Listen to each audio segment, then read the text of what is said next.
Hey everyone, welcome back to my channel. কেমন আছেন আপনারা? আশা করি ভালো আছেন। আমিও খুব ভালো আছি। এই তো গাঁদাগুলো দেখছেন, কত সুন্দর গাঁদা।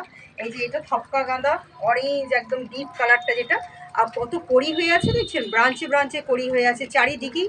একদম ছোটো একদম গোড়া থেকে, একদম জড় থেকে নিয়ে একদম উপর পর্যন্ত। তারপরে এটা দেখুন, এটাও একদম রেড কালার রঙের। এটাও সেম, এটাও পুরো ধকড়া হয়ে আছে, ঘন একদম জমাট হয়ে আছে, খুব সুন্দর লাগছে দেখতে। এটা বড় বড় যে লাল থপকা গেঁদাগুলো হয় ওইগুলো। এটাও খুব সুন্দর দেখতে। এটা তো টাইগার গেঁদা বলেছিলাম আপনাদের, এই তো। আর এইটাও তাই, এটাও একটা টাইগার গেঁদার মধ্যে এটাও পড়ে। এটাও প্রচুর হয়ে গেছে দেখুন না, শুকিয়ে যাচ্ছে।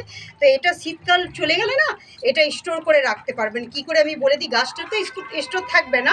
হ্যাঁ, অবশ্যই করে এই যে ফুলগুলো যেগুলো শুকিয়ে যাচ্ছে, এগুলো আর একটু শুকোবে, রোদে একটু শুকিয়ে নিয়ে তারপরে একটা কন্টেনারের মধ্যে জাস্ট চেপে রেখে দেবেন এগুলো। তাহলে ভালো থাকবে, খুব সুন্দর থাকবে, পরের বছর আবার বসানোর জন্য উপযুক্ত।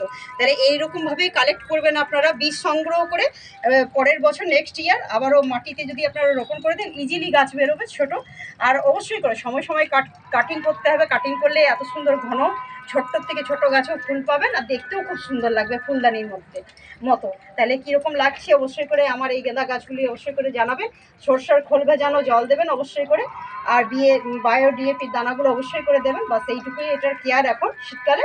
তাহলে আমার ভিডিও যদি আপনার ভালো লেগে থাকে গাছের, অবশ্যই করে আমার চ্যানেলটিকে সাবস্ক্রাইব, ফলো করুন এবং আমার সাথে পাশে থাকবেন। এতক্ষণ আমার ভিডিওটা দেখার জন্য ধৈর্য ধরে অসংখ্য ধন্যবাদ আপনাদের। তাহলে আজকের মতো আসি, টাটা, বাই বাই।